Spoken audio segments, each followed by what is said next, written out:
Good afternoon, everyone, and welcome to an exploration on what drives us to write.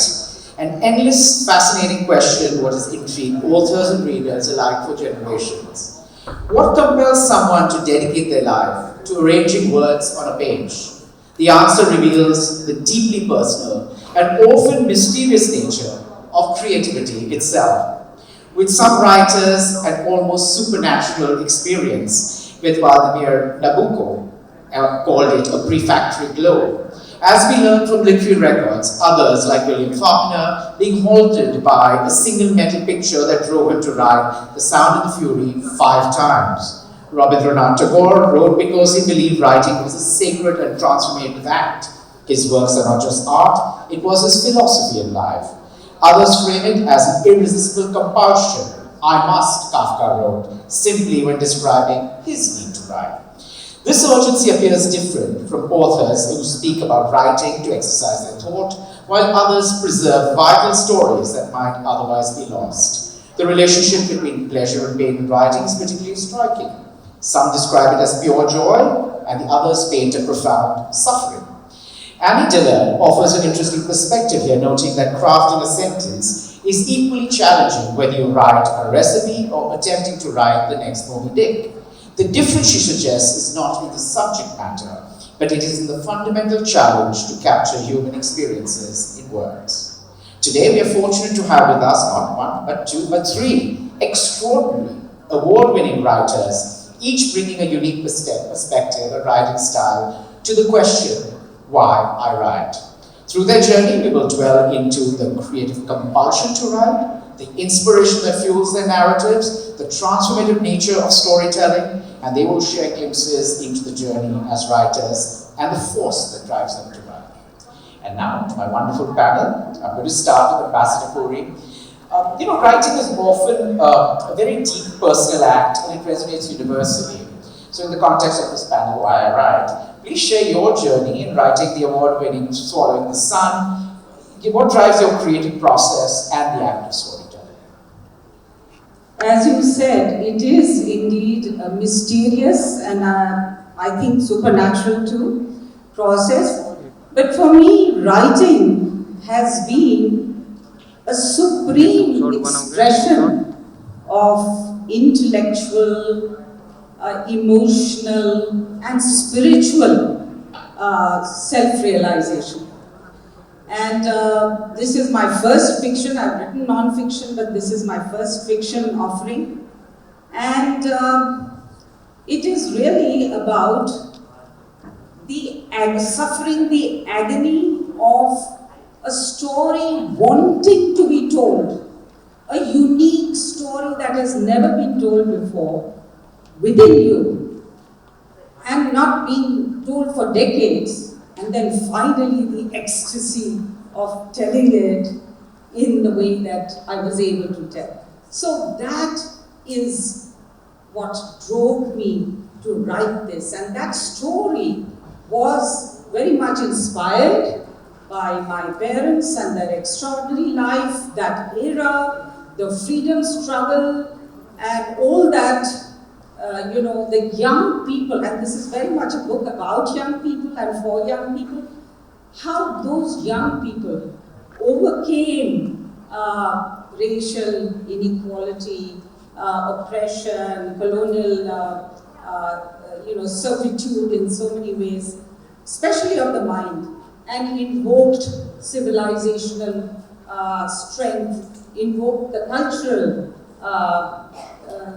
efflorescence that was happening at that time, especially in Maharashtra, and that's one of the strong points of my novel, that it brings Marathi culture, the rich seeds of Marathi culture, to the rest of India and to the world. So it's all of that.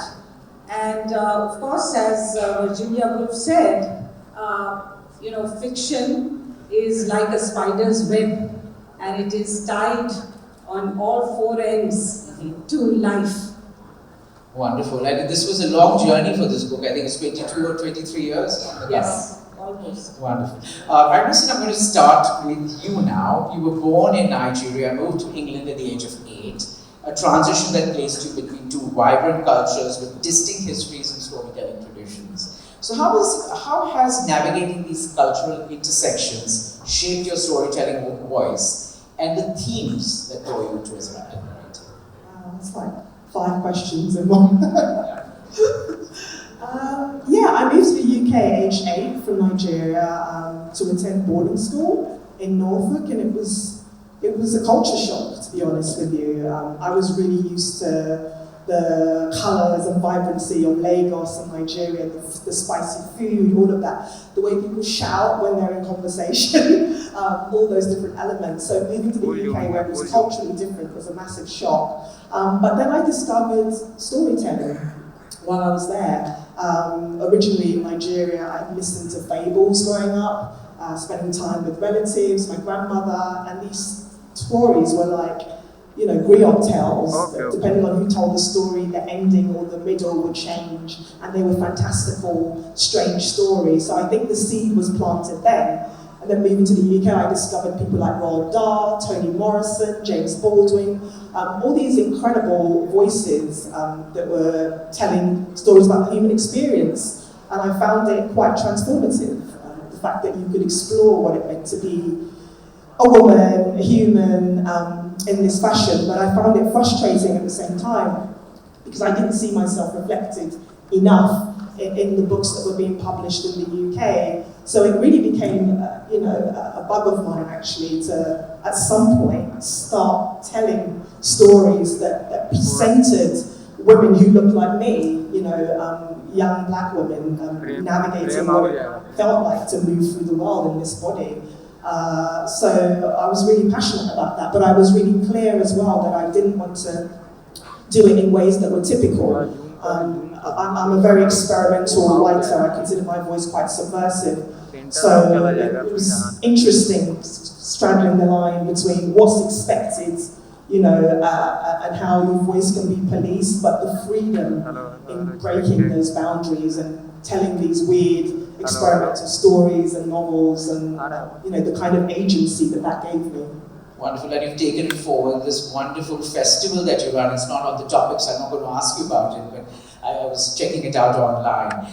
Aishwarya, your creative journey spans acting, directing, poetry, writing across genres. Each form of expression brings unique challenges and insights. So how have your diverse experiences shaped your identity as a writer, especially when you transition to your debut full-length novel, The Scent of Falling Stars? I've always written, so for me I think it starts with the love for reading, and then you graduate to, okay, maybe I can write something. So even when I was a child, in school everybody's good at something. Somebody's good at sports, I'm terrible at sports. Somebody's good at dancing, I'm not a great dancer. Somebody's good at this, somebody's good at that. And writing was something that I felt, okay, this is something I can do. So when I was a teenager, then I started, because I always had these very grandiose dreams, so I discovered literary journals, and I was like, oh, I can be published in one of those. So I used to submit a lot of short stories, poetry, essays, things like that, to international literary journals. My inbox was obviously littered with rejections, because at first, you don't really know what you should be writing, but then you learn something from everything that you write. And eventually I was lucky enough to have a few pieces published, and then I got into theatre through something called the Short and Sweet Literary Festival, which is a festival of 10-minute plays. And I always wanted to act, so that's how I started. And then I noticed that there were people my age who were even writing these 10-minute plays. So I was like, oh, let me give that a try. So then I did that for a while. So I think that everything that I did before writing my novel has definitely helped me to become a better writer of a full-length manuscript. So for instance, with poetry, of course, you learn a lot about language and how to use language, and what are the words that make a difference, how to make that impact, how to express what you want to say in a more poetic way. With acting also, I always say, we all know about method acting, of course, but I feel like I do something called method writing, where I also sort of try to embody the characters, which I think a lot of us writers do. And you feel like you become those characters, and then you learn what they're feeling, what they're thinking, what the voices of those characters. So acting definitely helped me with that. And yeah, just learning through the times that you fail, the times that you succeed, what is it that you really can do and can bring to the table. Wonderful, and both you and Ambassador Puri's debut novels won so many awards. Ambassador Puri, you know, as a history enthusiast, you always link the past with the present and the future in your narratives. And I think you said it at JLF last year that history is the prophet of the future. So how do you intertwine historical events and poetic expressions to create this powerful narrative? I always believe that history is happening to us now, always. And also, as you quoted me rightly, it is guiding us to a future. So I did feel that this era that I have memorialized in the intertwined histories of the personal histories and the national history of the freedom struggle. This novel, by the way, is multi-genre, and the freedom struggle and what happened in that era was 1918 to 1950 was also in terms of coming of age of an extraordinary generation of young people. So that's coming of age story. Then it's an epic love story and the power of love between these two main characters, but also other characters in the book, Malti and Guru. It is also a women's empowerment journey and narrative, a very powerful one. So all of that I wanted to put in the context of history and bring out that there were these unsung heroes and sheroes of that era who need to be celebrated and invoked in the present, because India, particularly, and this is something again, why I write, is also about India and the idea of India. And these young people are reimagining themselves, they are reimagining their societies, they are contributing to the culture and civilizational growth, but also to the idea of India. But do you think poetry, and that thing serves as a medium that makes historical events more emotionally resonant and relatable? Absolutely. That's what why you chose that? Absolutely. I have used poetry to really breathe life into the thoughts and the themes that I seek to convey, whether it is love, whether it is, and the most powerful, the title is Swallowing the Sun, which is based on a Muktabai, a 13th century saint called Muktabai, woman saint, who talked about how even a little land can fly into the sky and swallow the sun. So the daring, the faith makes everything possible, even what seems impossible, possible. So that element of every human being being able to realize their potential, being able to do what seems impossible, is something that I've tried to bring into this and learn from history, learn from the past, but also I think we are at that inflection point in India where we are also dreaming big. And also doing big. But Irenosen, your debut novel, Butterfly Fish, reimagines Yoruba's royal history, blending it with magic realism. This fusion of traditional African storytelling and experimental forms is your hallmark work. I mean, you spoke about it a little. I mean, what draws you to playing with tradition and innovation, and how do you approach balancing this fantastical element in your work with real-world themes? Really interesting question. So my debut novel, Butterfly Fish, is also about the Benin Kingdom, as you mentioned, and it was a chance for me to reimagine that in ways that I felt were dynamic and exciting. I grew up listening to my dad telling me about this rich history of Benin and the art, the architecture, how Europeans came and were fascinated by it. But I was also deeply interested in the culture there. So growing up in London and trying to make sense of my world and black history, what I realised that a lot of black history was centered around slavery, and there was a real frustration in regards to that, because there is so much black history that's incredibly empowering, so much hidden black history. And I feel like the conversation around the Benin Kingdom needed to continue. And it's my personal history as well. I have a direct connection to it with my family being from there. So it was really a joy to create this narrative, which is partly historical, partly set in 1950s Nigeria as well, and also set in modern London. So it's a really ambitious debut novel, a little bit crazy actually, to attempt that first time round, but I was so passionate about the story and balancing those three different narratives, and it's sort of intergenerational, but also interestingly using this Benin brass head, this artifact, to connect all the histories and all the stories. So for me, it was a real feat of love, and like I said, reclaiming that history, being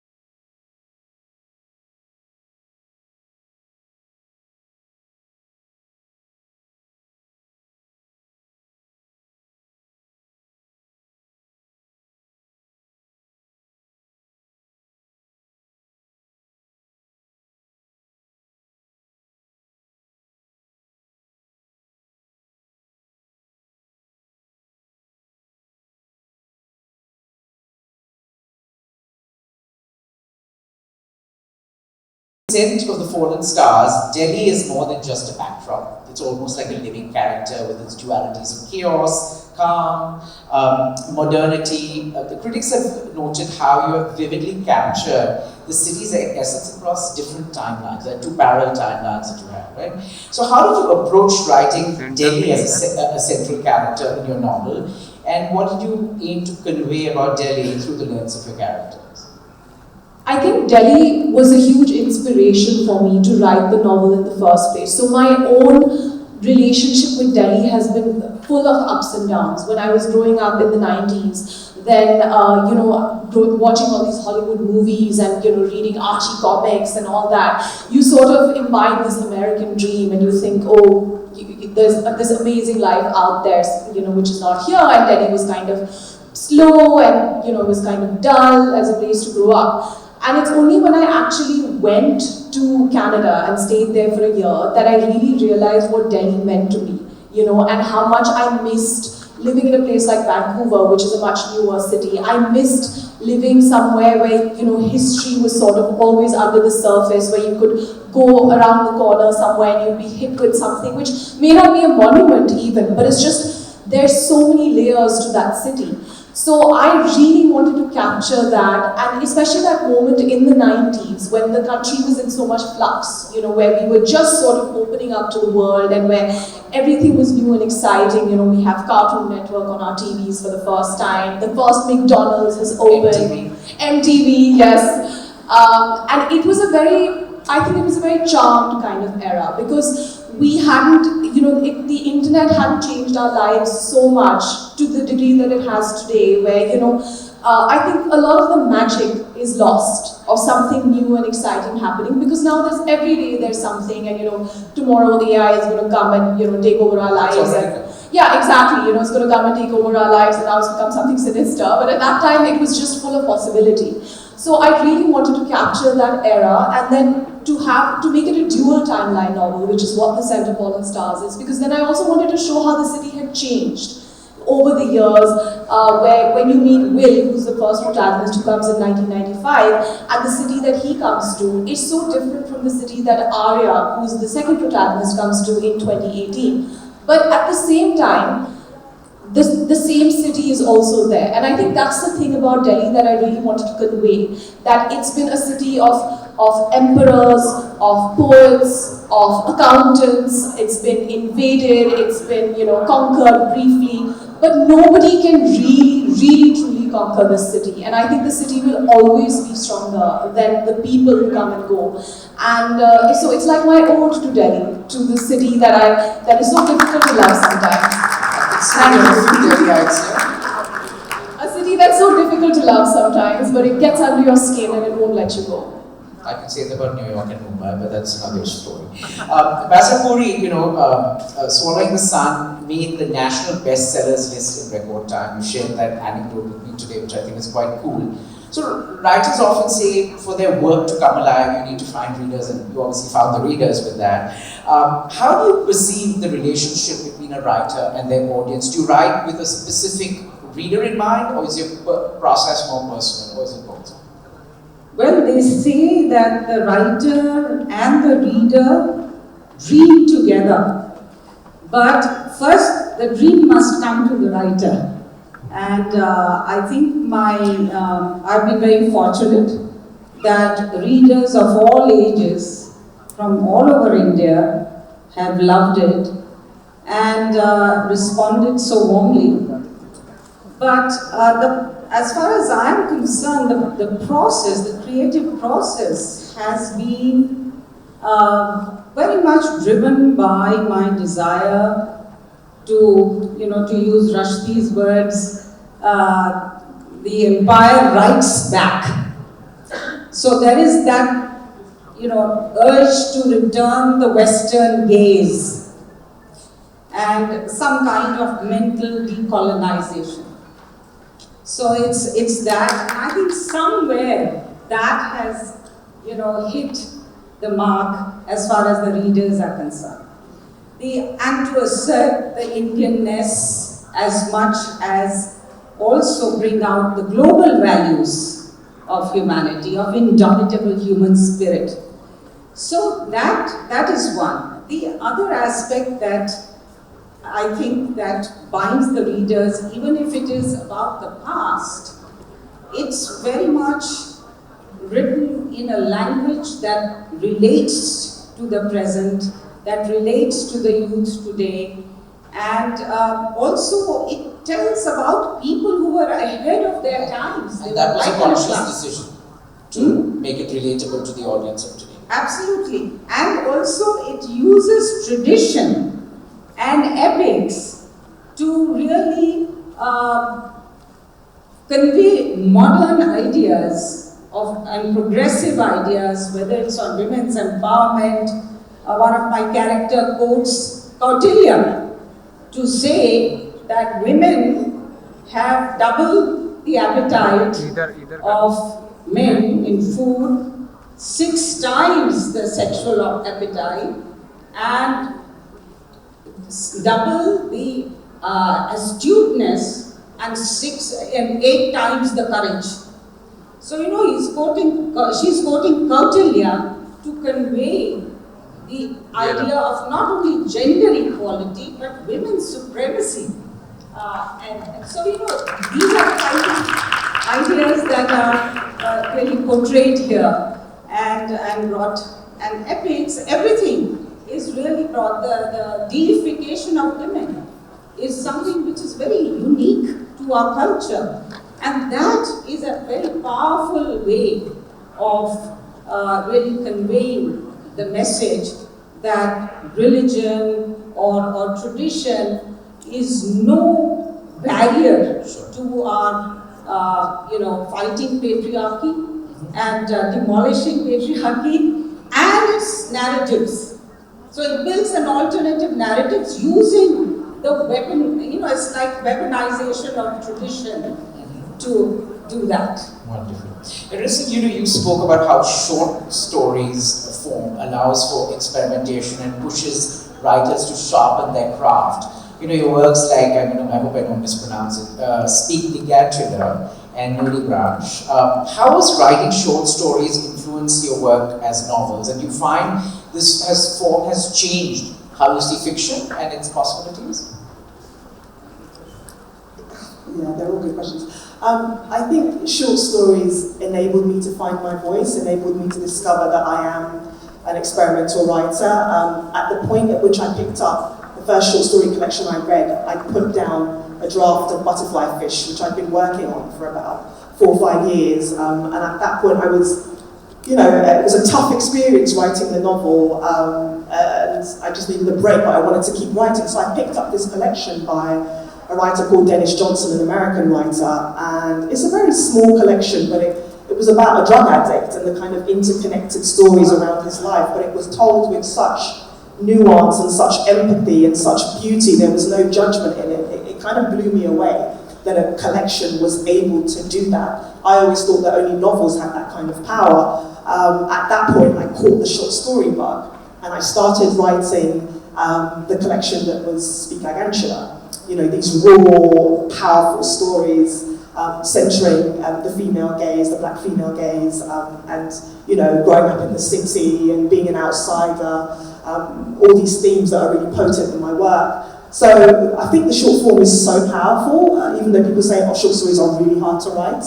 But I love it because it's such a feverish process for me, unlike the novel where, you know, you write a draft, you get to the middle, and it's like being in a tiny boat at sea, and you're not sure how you're going to get to the end. For me, it's almost like being possessed when you're working on short stories. You just want to inhabit these potent worlds and do them justice, then you are essentially like a vehicle to tell these stories. So for me, it's an incredible process, and I really love it. Wonderful. Aishwarya, you know, in today's literary landscape where writers often grapple between the tension between personal creativity and market demands, do you write with a sense of freedom, or do you feel constrained with the expectations of genre, audience?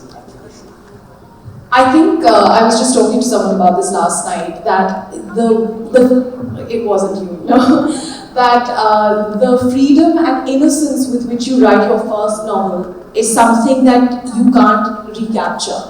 You know, because when you're writing your first novel, then it's just you and those characters and that world, and you hopefully haven't been exposed too much to all the problems in publishing or all the challenges in publishing, you know. So you just write something that you want to read, the story that you want to tell.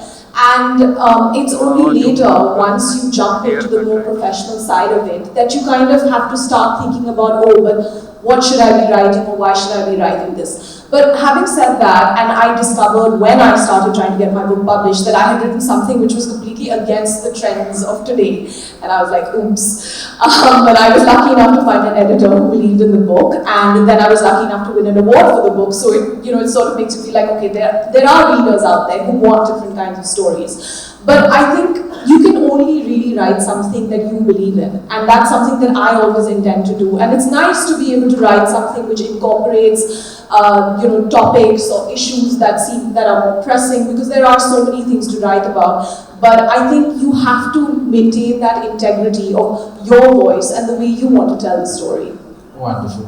Now we're coming to the fun part where our authors are going to be doing a little reading after they answer my question. Asad Puri, many critics have noted that your book is fused with poetry and lyrical prose, the works that sing, giving it a unique, almost musical quality.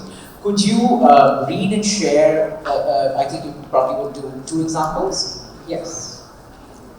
So this is the opening para where this little girl, 11-year-old girl, Malti, is facing up to her tormentor, big bully boy, in a school where there are only 2 girls and the rest are boys, 30 boys. So she says, this is how she feels. The excitement flew around in shards and rattled within Malti. Her head had become a 2-sided drum.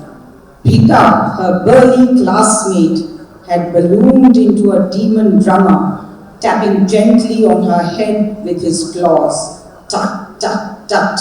Then fiercely pounding on it with sticks to rouse it into a thum thama thum beat of the festive dhol tasha, a prelude to the wrestling match. Wonderful. Then, I've portrayed these absolutely breaking the boundaries women. There's a whole cast of characters and men, and that's, I think, why young men also read this novel, because the men in this novel are also champions of women's empowerment, and they progress their women's journeys on their path to swallow the sun.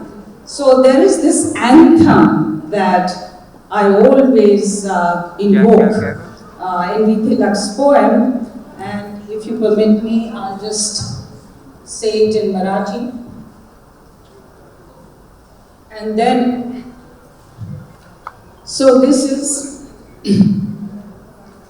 मी ईश्वराच्या जगत कारणाच्या खरे तुझी पूर्णता मंगल बोला हवे ते मला काय त्याचे पुरे जाणतो मीच माझे बळ माझे बळ माझे बळ. Jauntily holding an elephant calf in one hand, in the other, with a mewling lion cub I stand, the majestic tiger half dead with fear, from its cave cautiously does peer. And then it goes on to say, I am truly self-realized and self-aware. Of a mirror I have no need, or a path free of stone and weed. Am I not complete and auspicious? This is very important. Am I not complete and auspicious? The purpose of God's creation felicitous. It matters not to me what is your opinion. I well know my own strength, my own dominion. So this is a message to all young people, women most of all, but also men here in India, but also around the world. Wonderful. Thank you for sharing. You've written about the writer's fears and anxiety that comes in creating something meaningful. You also describe that moment as part of the creative process, leading to growth and deeper introspection. So why don't you read a passage that was difficult for you to write, but has created something meaningful? I'm going to read from the opening passage of Kurandara, which is my new novel about shamanism, female desire and revenge across time and dimensions. In this particular excerpt, we meet Zomera, who has just broken away from a band of shamans for a selfish path.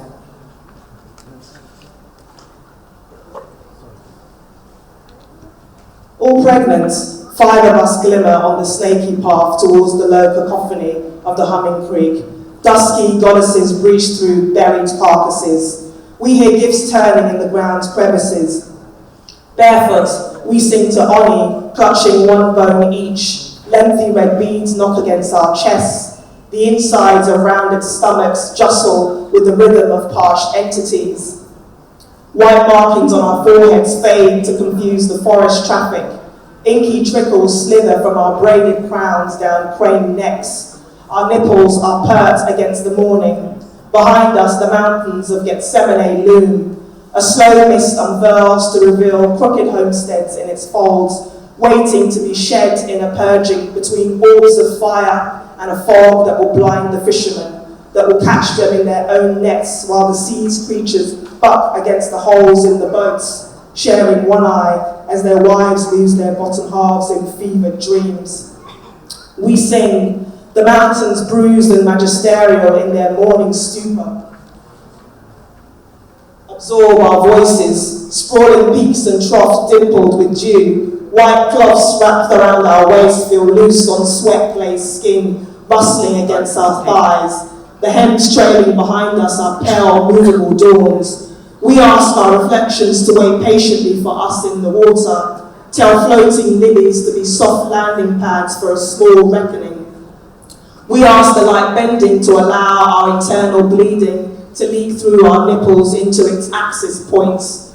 We call Oni to build a golden arch marked with her fingerprints on traces of peyotes beneath our tongues, which will know their inheritance. We dance, we chant, hollowing our abandoned mouths down, a fleet-footed spring marking areas for reinvention between trembling trees. At the bank, we scoop translucent sap from conspiratorial trees. The sky is starting to blush blue. The Greek seductive language threatens to break liquid confines. We call Oni by her name, walk into the water, form a ring.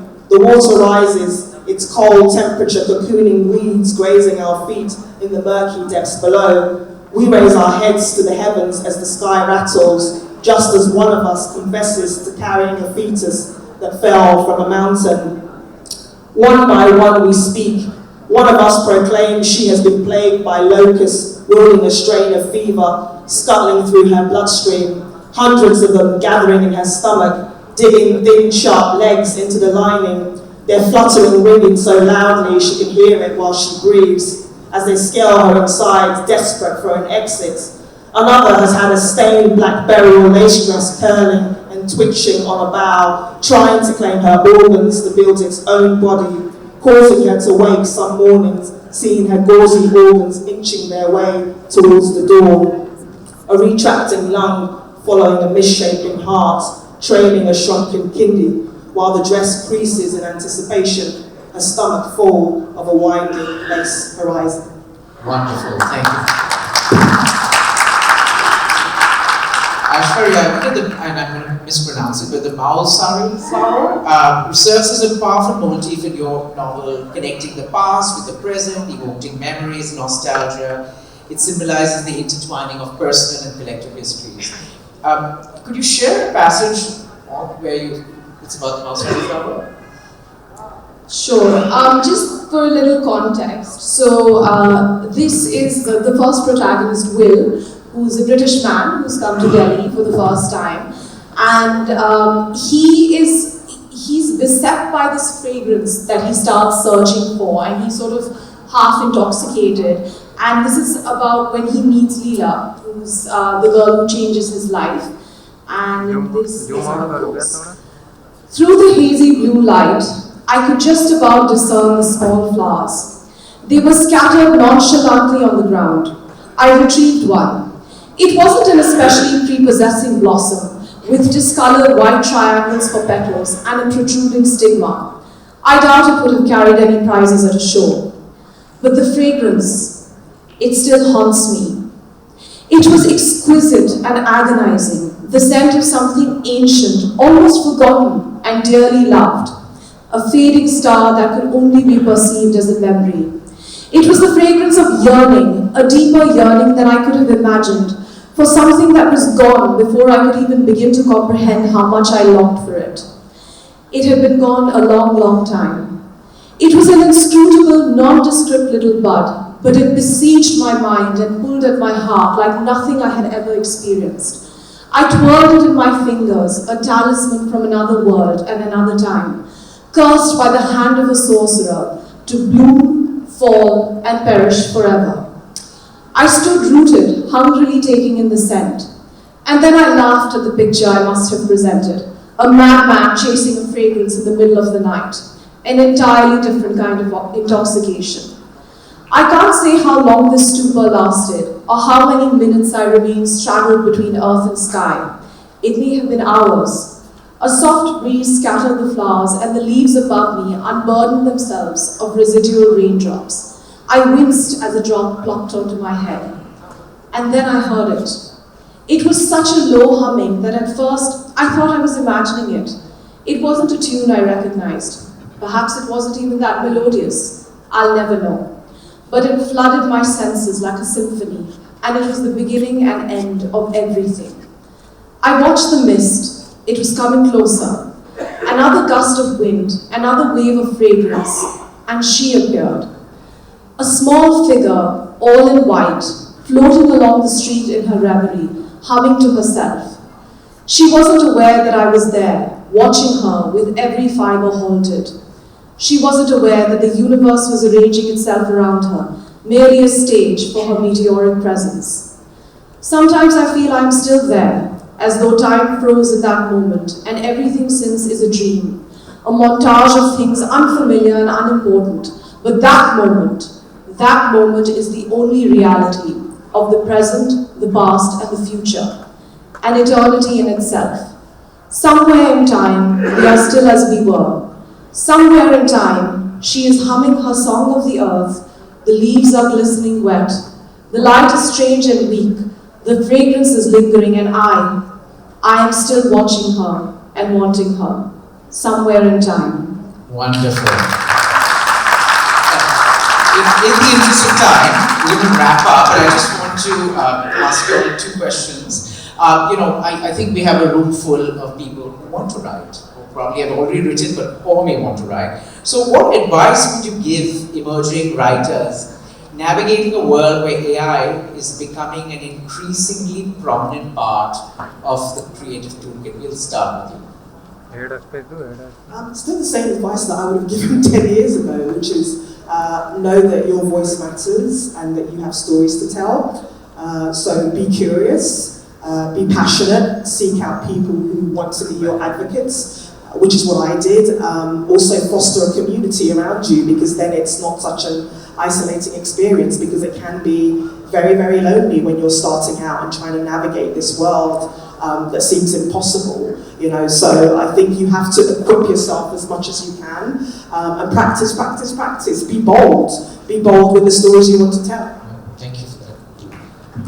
I think that, again, my advice wouldn't be any different from what it would have been, is I think that if you want to be a writer, if you're serious about writing, then of course use all the resources at your disposal, whether it's courses or books or podcasts or whatever. But the most important thing is to have a writer's mindset. To not look at this as something, this is also something I do on the side, but just as an artist always looks at the world through a different vision, through the lens of an artist. I think that if you want to be a writer, you have to look at the world through the lens of writing, and always keep a notebook or keep a note on your phone or something, and whenever anything strikes you, if you meet someone and there's some quirk about them or something special about the way they talk, or even the people that you know, note it down. You never know where it might be useful in something that you write. Thank you for that. Well, I think writing is an act of reclamation and an act of creation. What do I mean by that? Reclamation has been, and I'm speaking from my experience, which is that, my book is very much about memories. It is about how I interpret memories. Then there are those epiphanies that you get suddenly in the middle of the night. You think, you want to do this with one's character. Or that idea, what do I put in? Or that line that comes to you. So those epiphanies, and then dreams that, come to life. You've dreamt something and then you feel you can put it down. And I agree with the 2 who have spoken, my co-panelists, that it is very much about also, and I regret that. I used a lot of material like letters, love letters of 148 love letters of my parents. I've used other material, but I really regret not having taken notes. Like you mentioned, when you meet people, some incident happens, now I'm much more conscious. So I would encourage also, don't wait, don't be daunted by the task, do it. I took too long. I started 20 years ago. And all these pieces of advice are fantastic, but I wanted to look at the technology part in AI, and none of you have answered that. But that's okay, I have an opinion on that. Technology part, I'll just say one thing. I want one more question. Yes, just one point about technology. I would say first write a book, then use technology to edit or whatever else you want to do. That's fine. Because AI will not have that imagination. Writing often transcends time, as you know very well, leaving an indelible mark on readers and society. So if you imagine someone encountered your work decades from now, what do you hope they would take away from it? Just a sense of boundless freedom. Freedom of the imagination, freedom of the self, and the joy in creativity. Freedom, joy, and creativity. I think I would want them to feel uplifted and to feel that there's so much content out there about the darkness of the world and the complexity of the human mind and all, which is there's a lot of brilliant work out there. But I wanted to write something which would inspire people to maybe reach for something better, that as human beings we have the capacity for both. So I would hope that people would take away a sense of that. You know, my novel is full of these phenomenal outlaw women that Toni Morrison talks about.